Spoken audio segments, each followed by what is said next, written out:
तो बच्चों last class में हम पढ़ चुके थे कि विद्युत क्षेत्र क्या होता है और हमने उसको बहुत ही अच्छे फनी तरीके से समझा था गब्बर सिंह के एग्जाम्पल लेके। अगर अभी तक आपने उस वीडियो को नहीं देखा है तो पहले इसको देखने से पहले उस वीडियो को देखें आई बटन को क्लिक करके। तो एक बार फिर से हम थोड़ा बता देते हैं कि क्या पढ़ा था हमने कि विद्युत क्षेत्र क्या होता है। तो किसी भी आवेश के आसपास का वह क्षेत्र जहां पर विद्युत प्रभाव अनुभव किया जा सके। विद्युत प्रभाव मतलब अगर उस क्षेत्र में हम किसी अन्य आवेश को लाएंगे तो वो आवेश या तो आकर्षित होगा या तो प्रतिकर्षित होगा, तो ये हो जाएगा विद्युत क्षेत्र। तो नमस्ते बच्चों, मैं हूं मनीष पटेल और आप देख रहे हो जीरो टू अनंत क्लासेस। और आज जो हम पढ़ने वाले हैं वो है विद्युत क्षेत्र की तीव्रता। तो शुरू करते हैं अपना टॉपिक। So let's begin.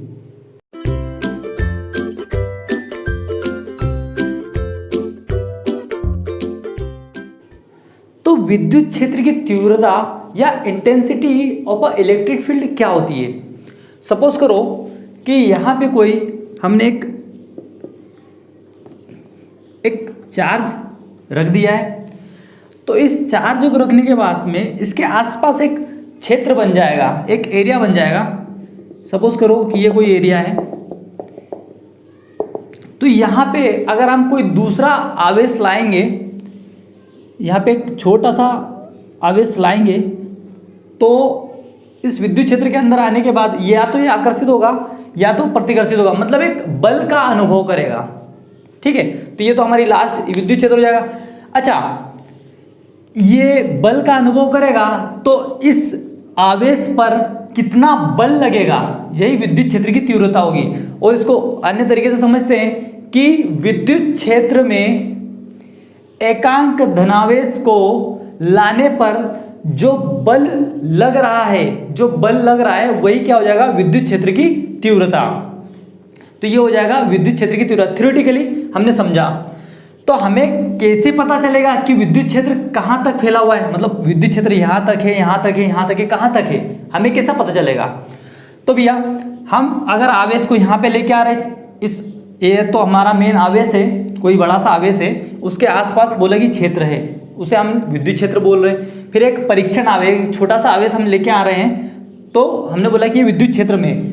तो जैसे ही अगर हम यहाँ पे रखेंगे इस परीक्षण आवेश को, यहाँ पे रखेंगे, अगर मैंने यहाँ पे रखा तो यहाँ पे भी एक फोर्स को एक्सपीरियंस कर रहा है, बल को अनुभव कर रहा है, मतलब यहाँ पे भी विद्युत क्षेत्र है। अगर मैं यहाँ पे रखता हूँ, यहाँ पे भी बल का अनुभव हो रहा है, मतलब यहाँ तक भी विद्युत क्षेत्र है। मैं यहाँ पे रख रहा हूँ तो यहाँ पे भी रखने के बाद बल को अनुभव कर रहा है, यहाँ पे भी एक आकर्षण बल लगा है, मतलब यहाँ तक भी विद्युत क्षेत्र है। जहाँ जहाँ तक वो एक बल का अनुभव करेगा, है ना, एक विद्युत बल का अनुभव करेगा, वहाँ तक मतलब विद्युत क्षेत्र फैला हुआ है। अगर मैं यहाँ कहीं पे रखता हूँ और यहाँ पे इसके द्वारा कोई बल नहीं लग रहा है, ना ही ये आकर्षित हो रहा है, ना ही प्रतिकर्षित हो रहा है, मतलब यहाँ तक विद्युत क्षेत्र नहीं है, ये यहाँ तक फैला हुआ है इसका विद्युत क्षेत्र। तो हम इस तरीके से पता लगाते हैं कि विद्युत क्षेत्र किसी आवेश का कहाँ कहाँ तक फैला हुआ है। अब ये तो विद्युत क्षेत्र की बात हुई। अब जैसे ही मैंने यहाँ से आवेश उठा के इसके विद्युत क्षेत्र में यहाँ पे कहीं रखा, तो यहाँ पे विद्युत क्षेत्र के अंदर रखा तो कुछ ना कुछ तो उस पर बल लगेगा, या तो आकर्षण बल लगेगा, जैसे यहाँ पे भी प्लस चार्ज है, यहाँ पे भी प्लस चार्ज है, तो आकर्षण बल लगेगा ऑब्वियसली। तो यहाँ पे कितना बल लग रहा है, इस एकांक धनावेश पर कितना बल लग रहा है, यही विद्युत क्षेत्र की तीव्रता होगी। इसको समझते हैं, किसी आवेश के विद्युत क्षेत्र में एकांक धनावेश पर लगने वाला बल ही विद्युत क्षेत्र की तीव्रता कहलाती है। तो अभी एक शब्द आया है कि एकांक धनावेश। तो एकांक धनावेश मतलब क्या, समझते हैं। अगर यहां पे मैं कोई वस्तु लेता हूं, यहां पे मैं कोई वस्तु लेता हूं, एकांक धनावेश मतलब एक कूलाम धनावेश, ठीक है, एक कूलाम आवेश। तो यहाँ पे मान लो कि प्लस चार्ज है, वो भी 6 है, और जो माइनस चार्ज है वो भी 1 2 3 4 5 6 है। ठीक है, अभी इस पे पॉजिटिव चार्ज और नेगेटिव चार्ज दोनों बराबर है, मतलब इस वस्तु पर कोई ये आवेशित नहीं है, इस पर कोई आवेश नहीं है, मतलब एक न्यूट्रल है, उदासीन वस्तु है। अगर मैं इसमें से कुछ इलेक्ट्रॉन बाहर निकाल लेता हूँ, मानो कि इस वस्तु में से 3 इलेक्ट्रॉन निकल के बाहर चले गए, ये बाहर निकल गए कहीं पे, ठीक है, 3 इलेक्ट्रॉन बाहर निकल गए, तो अब ये जो वस्तु है ये धनावेशित हो जाएगी। मतलब कि यहाँ पे ऋण तो इलेक्ट्रॉन तो 3 ही बचे ना, और प्रोटॉन कितने 6 हैं, मतलब यहाँ पे कौन सा चार्ज आ जाएगा, पॉजिटिव चार्ज आ जाएगा इस वस्तु के ऊपर, ठीक है। कितनी बढ़त है यहाँ पे, 3 प्रोटॉन की बढ़त है, तो इस वस्तु पर कौन सा चार्ज आ जाएगा, धनात्मक आवेश आ जाएगा। कुल मिला के कि 3 धनात्मक आवेश है, इसका मतलब 3 इलेक्ट्रॉनों की कमी, मतलब जितना धन आवेश है उतने इलेक्ट्रॉनों की कमी। इतना क्लियर है। अब बात करते हैं एकांक धनावेश की, ठीक है।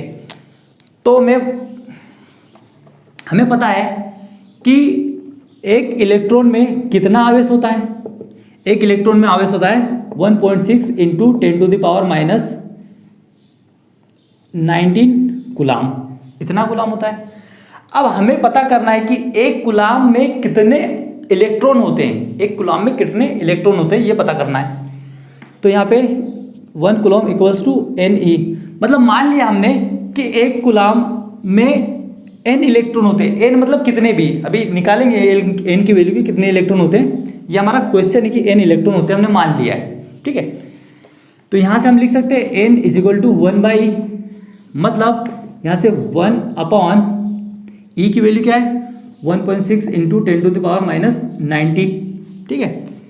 अब इसे मैं इसको आगे लिख लेते हैं, 100 यहाँ से पॉइंट हट जाएगा इंटू 10⁻18, ठीक है। तो अभी क्या होने वाला है, यहाँ पे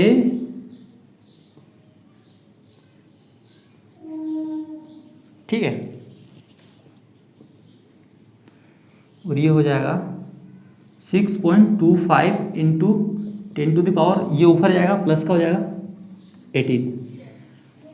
इसको और सिंप्लीफाई करके लिखते हैं, इतने सारे इलेक्ट्रॉन होते हैं 1 कूलाम के अंदर, तो यहाँ पे इसको और सिंप्लीफाई करते हैं, 625 पॉइंट हटा लेते हैं, इंटू भी हटा देते हैं, इंटू 10⁻16, ठीक है। और इसको सिंप्लीफाई कर देते हैं, और इसको सिंप्लीफाई कर देंगे तो 625 16 बार इसके पीछे 0 आ जाएंगे, ये n की वैल्यू है, n = 625 1 2 3 4 5 6 7 8 9 10 13 14 16, मतलब एक कूलाम के अंदर इतने सारे इलेक्ट्रॉन होते हैं, इतने सारे इलेक्ट्रॉन, संख्या देख पा रहे हो, नंबर देख पा रहे हो, इतने सारे इलेक्ट्रॉन होते हैं। तो इतने सारे इलेक्ट्रॉन होते हैं।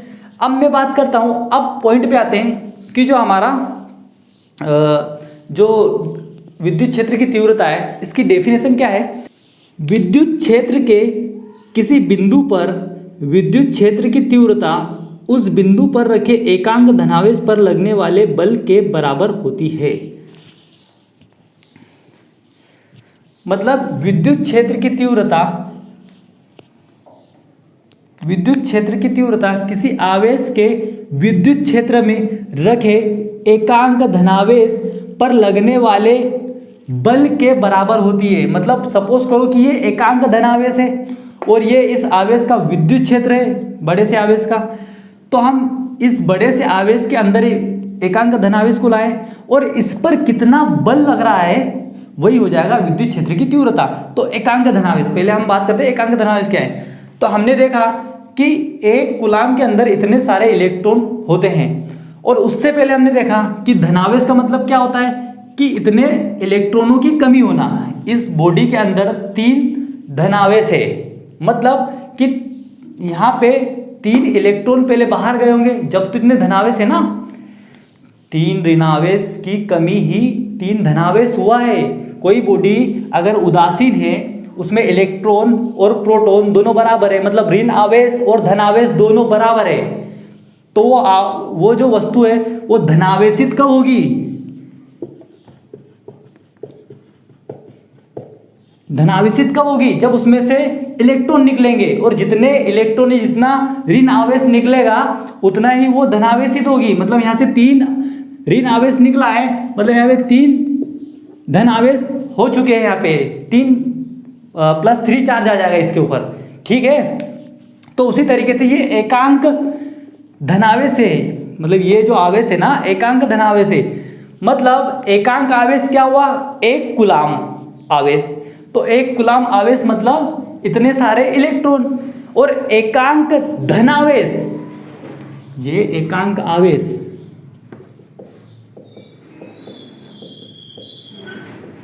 ये एकांक आवेश है, मतलब इतने सारे इलेक्ट्रॉन, ये इलेक्ट्रॉनों की संख्या है। और अब बात करते हैं एकांक धनावेश की। मतलब इतने सारे इलेक्ट्रॉनों की कमी, किसी भी वस्तु में से इतने सारे इलेक्ट्रॉन निकाल दोगे जब बनेगा एकांक धनावेश। समझे? नहीं ना समझे? अरे भैया, एकांक धनावेश मतलब इलेक्ट्रॉनों की कमी, मतलब किसी वस्तु से हम इलेक्ट्रॉन निकाल लेंगे तभी तो वो धनावेशित होगी ना। इलेक्ट्रॉन मतलब नेगेटिव चार्ज, नेगेटिव बाहर निकलेगा तभी तो वो धनावेशित होगी, नहीं तो इलेक्ट्रॉन और प्रोटॉन दोनों बराबर होते हैं, धन और ऋण। किसी भी वस्तु अगर कोई उदासीन है तो उसमें ऋण आवेश और धनावेश बराबर है, ठीक है। तो ऋण को निकाल लेंगे जब तो धन होगी ना वो, समझे। तो किसी वस्तु में से हम इतने सारे इलेक्ट्रॉन निकाल लेंगे तब वो एकांक धनावेश बनेगा, ठीक है। मतलब इतने सारे इलेक्ट्रॉनों को किसी वस्तु में से निकाल लोगे तो बचेगा ही क्या आवेश? मतलब ये एकांक धनावेश मतलब बहुत ही छोटा सा पिद्दू सा आवेश की बात हो रही है, नगण्य सा आवेश है ये, एकदम नेग्लिजिबल। तो अगर हम यहाँ पे कोई आवेश रख दिया है तो इसके पास आसपास एक क्षेत्र बन गया है जिसको हमने बोला विद्युत क्षेत्र, जहां पर अगर दूसरा कोई आवेश बाहर से लेके जाएंगे तो वहां पे आकर्षित होगा या तो प्रतिकर्षित होगा। तो यहाँ पे ये आवेश कौन सा है? एकांक धनावेश है। तो एकांक धनावेश को हम यहां से उठा के यहां पे लेके जाएंगे। कहां पे लेके जाएंगे? इस आवेश के विद्युत क्षेत्र में। तो यहां पे कुछ बल का अनुभव करेगा, विद्युत क्षेत्र के अंदर आया है तो आकर्षित होगा ना। ये भी धन आवेश है, ये भी धन। ये कौन सा? एकांक धनावेश, मतलब बहुत ही छोटा सा पिद्दू सा नगण्य सा आवेश है। तो जैसे यहाँ पे आएगा तो वो एक बल का अनुभव करेगा। तो इस आवेश पे कितना बल लग रहा है, कितना तीव्र बल लग रहा है, वही तो है विद्युत क्षेत्र की तीव्रता। विद्युत क्षेत्र में किसी आवेश को लेके आए तो उस पर कितना बल लग रहा है, वही है विद्युत क्षेत्र की तीव्रता। एकांक धनावेश पर विद्युत क्षेत्र में लगने वाले बल को हम विद्युत क्षेत्र की तीव्रता बोलते हैं, ठीक है। अब डिराइव करते हैं कि विद्युत क्षेत्र की तीव्रता क्या होता है, डेरिवेशन। तो विद्युत क्षेत्र की तीव्रता हम ई सदिश बोलते हैं विद्युत क्षेत्र की तीव्रता को। ये विद्युत क्षेत्र नहीं होता है, विद्युत क्षेत्र की तीव्रता, इसको डिनोट करते हैं विद्युत क्षेत्र की तीव्रता को, ठीक है। तो विद्युत क्षेत्र की तीव्रता ऊपर आ जाएगा बल और नीचे आ जाएगा इस एकांक धनावेश या एकांक आवेश का परिमाण, आवेश का परिमाण, ठीक है। ये बल कौन सा है? ये जो बल लग रहा है वो वाला, आवेश के कारण जो बल लगता है वो कौन सा? कूलाम वाला बल लग रहा है, ठीक है। तो यहाँ पे हम इसको इस तरीके से लिख सकते हैं, ई सदिश विद्युत क्षेत्र की तीव्रता intensity of electric field equals to F upon Q naught. ये बहुत ही छोटा है तो इसको क्यू नोट नाम दे देते हैं, ठीक है। बहुत ही छोटा सा आवेश है तो क्या है? ये क्यू नोट है। अब आगे बात करते हैं। हमने कूलाम्स लॉ में पढ़ा था F इजिकल टू क्या होता है? F इजिकल टू क्या होता है? K Q1 Q note, Q1 नहीं है तो Q ही नाम दिया ना इसको, K Q by Q naught upon R square, और इसके बटे में ये क्या है? Q नोट लिख देंगे। समझ रहे हो, विद्युत क्षेत्र की तीव्रता क्या होता है, आवेश पर लगने वाला बल, एकांक आवेश पर लगने वाला बल ही विद्युत क्षेत्र की तीव्रता कहलाती है। यहां से समझ सकते हो ना, अगर डेफिनेशन याद नहीं भी रहती है तो एकांक आवेश पर लगने वाला बल विद्युत क्षेत्र की तीव्रता कहलाता है। ठीक है, नहीं समझे? अरे एकांक आवेश पर लगने वाला बल को हम विद्युत क्षेत्र की तीव्रता बोलते हैं। तो अब यहां से क्यू नोट से क्यू नोट कैंसिल हो जाएगा, तो ये क्या बचेगा यहाँ पे, के क्यू बाय आर स्क्वायर। तो ये हो गया हमारा विद्युत क्षेत्र की तीव्रता का फॉर्मूला। अब यूनिट की बात करते हैं, इकाई क्या होगी इसकी, तो इकाई तो हम यहीं से निकाल लेते हैं। बल की जो इकाई होती है वो होती है न्यूटन, आवेश की क्या होती है कूलाम, तो यहाँ पे न्यूटन पर कूलाम, तो ये हो गई इसकी इकाई। अब विद्युत क्षेत्र की तीव्रता के ऊपर हमने सदिश लगाया, ए के ऊपर हमने सदिश लगाया है। इसका मतलब क्या कि भैया ये जो है विद्युत क्षेत्र की तीव्रता है एक सदिश राशि होती है, सदिश राशि होती है, तो ये तो इसका परिमाण हो जाएगा, तो उसकी दिशा भी तो कुछ ना कुछ होगी। कौन सी दिशा होगी, इसकी वही दिशा होगी जो बल की दिशा होगी। जैसे अगर यहाँ पे धन आवेश है, यहाँ पे भी धन आवेश है, तो बल किस दिशा में लगेगा, आकर्षण इस तरफ लगेगा, तो विद्युत क्षेत्र की तीव्रता भी किधर होगी, इस तरफ होगी। तो बल की दिशा में ही विद्युत क्षेत्र की तीव्रता की दिशा होगी। क्लियर है, इतना उतारो।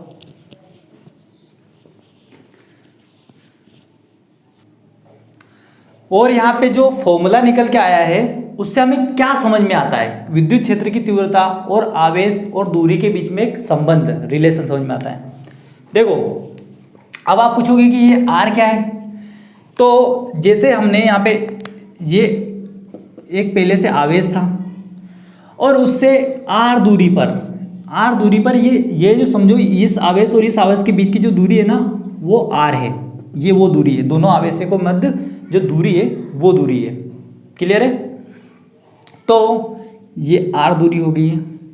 अब ये हमको फॉर्मूला क्या बताता है कि अगर हम Q का मान बढ़ाएंगे, अगर मतलब ये जो आवेश लिया हुआ है ना इसकी वैल्यू अगर बढ़ाएंगे, अगर 10 कूलाम है तो 10 कूलाम से हमने 20 और 50 कूलाम, मतलब जितनी ज़्यादा उसकी Q की वैल्यू बढ़ेगी उतनी ज़्यादा विद्युत क्षेत्र की तीव्रता बढ़ेगी। मतलब कि अगर ये आवेश तो इतना सही है, छोटा सा फिर दूसरा, इसको हम परीक्षण आवेश बोलते हैं, टेस्ट चार्ज। तो टेस्ट चार्ज क्या होता है, नेग्लेजिबल होता है, तो ये हमने ले लिया। तो अगर हम यहाँ पे अभी तो थोड़ा छोटा है Q का वैल्यू, यहाँ पे आवेश जो है वो छोटा रख दिया, अब हमने बड़ा आवेश रख दिया, तो इस परीक्षण आवेश को बहुत तेजी से खींचेगा। मतलब जैसे जैसे हम Q का मान बढ़ाएंगे, Q is directly proportional to E, मतलब विद्युत क्षेत्र की तीव्रता से समानुपाती होता है आवेश। तो जैसे जैसे हम आवेश का मान बढ़ाएंगे तो विद्युत क्षेत्र की तीव्रता का मान भी बढ़ेगा, मतलब बल बहुत तेजी से लगेगा। यहाँ पे हमने आवेश का मान बढ़ा दिया और बड़ा कर दिया आवेश, तो इस Q को, इस छोटे से आवेश को बहुत तेजी से खींचेगा, फिर और बढ़ा दिया और तेजी से खींचेगा। मतलब जैसे जैसे हम अगर इस Q का मान या इस आवेश का मान बढ़ाएंगे वैसे वैसे विद्युत क्षेत्र की तीव्रता बढ़ेगी। ये डायरेक्टली है ना, Q का मान बढ़ाएंगे तो E का मान बढ़ेगा। ठीक है, अब बात करते हैं दूरी की। तो यहाँ पे आप देख रहे हो कि ये हो जाएगा यूनिवर्सली प्रोपोर्शनल टू आर, इसके व्युत्क्रमानुपाती है दूरी के वर्ग के। मतलब हम जैसे जैसे दूरी बढ़ाएंगे, अरे भैया किसी भी ये दो आवेश के बीच की हम दूरी बढ़ाएंगे तो दूरी बढ़ेगी, ये नीचे है ना तो ये बढ़ेगा तो ये कम होगा, एक चीज़ बढ़ेगी तो दूसरी चीज़ कम होगी और दूसरी चीज़ बढ़ेगी तो पहली चीज़ कम होगी। तो जैसे जैसे हम यहाँ पे दूरी बढ़ाएंगे तो विद्युत क्षेत्र की तीव्रता कम होगी। जैसे अभी यहाँ था, अब हमने इसको उठा के ये आर को बढ़ा दिया, मतलब और दूर लेके चले गए, तो और दूर लेके गए तो अब क्या हो जाएगा, एक जो बल लगने वाला था वो कम हो जाएगा, बल का मान कम हो जाएगा, मतलब विद्युत क्षेत्र की तीव्रता कम हो जाएगी। जैसे जैसे अगर हम दूरी को बढ़ाएंगे, इस दूरी को हम बढ़ाएंगे, दोनों आवेशों के मध्य जो दूरी है उसको बढ़ाएंगे तो विद्युत क्षेत्र की तीव्रता कम होगी। कितनी कम होगी, कितनी कम होगी, तो अगर आर को हम दुगना करेंगे, अगर दूरी को हमने दुगना कर दिया तो ई जो होगा विद्युत क्षेत्र की तीव्रता 4 गुना कम हो जाएगी। इसको हम दुगना करेंगे तो ये 4 गुना कम हो जाएगी। इसको हम तिगुना करेंगे, इस दूरी को हमने तिगुना बढ़ा दिया, 3 गुना ज़्यादा बढ़ा दिया, तो ई का कितना हो जाएगा, 9 गुना कम हो जाएगा। ई का मान 9 गुना कम हो जाएगा। क्लियर है ये चीज़। एक चीज़ और कि अब आप सोचोगे, पूछोगे कि भैया यहाँ पे तो एक विद्युत क्षेत्र है, आपने बोला था कि हर आवेश का एक विद्युत क्षेत्र होता है, तो इस आवेश का विद्युत क्षेत्र क्यों नहीं है? मैंने पहले ही बोला था ये जो आवेश है ना, एकांक आवेश है, मतलब बहुत ही छोटा आवेश है, एक तरीके से तुच्छ आवेश है, बहुत ही छोटा आवेश है, एकांक आवेश, परीक्षण आवेश, टेस्ट चार्ज बोलते हैं इसको, बहुत ही छोटा सा आवेश है, तो इसका विद्युत क्षेत्र नेग्लिजिबल होगा, मतलब नहीं के बराबर ही होगा। ये बात है, क्लियर हुई। अब और आगे, अब एक और चीज आप पूछ सकते हो कि सर विद्युत क्षेत्र की तीव्रता मतलब ई का मान कभी 0 होगा क्या?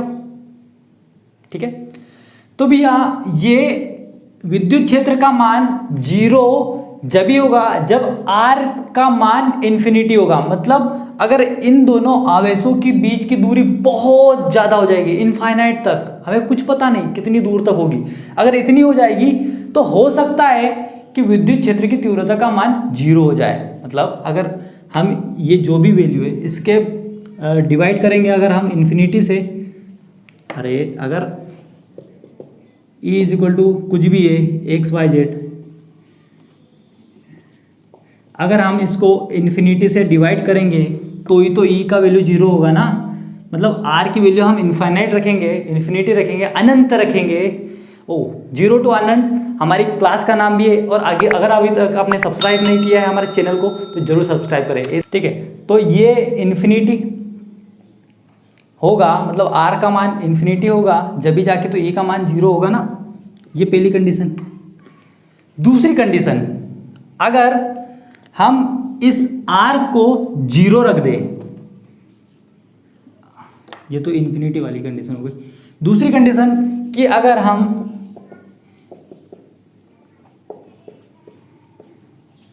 R की वैल्यू को 0 रख दें तो E या विद्युत क्षेत्र की तीव्रता क्या हो जाएगा, अनडिफाइंड।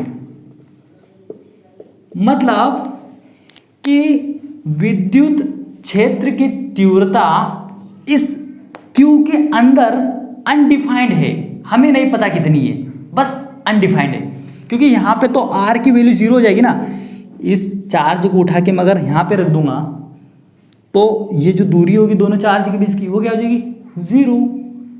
और अगर हम इसको, इस वाली टर्म को 0 से डिवाइड करेंगे तो ये क्या हो जाएगा, अनडिफाइंड। तो अनडिफाइंड, ठीक है। तो मैंने बहुत ही सिंपल शब्दों में आपको समझाने की कोशिश करी है।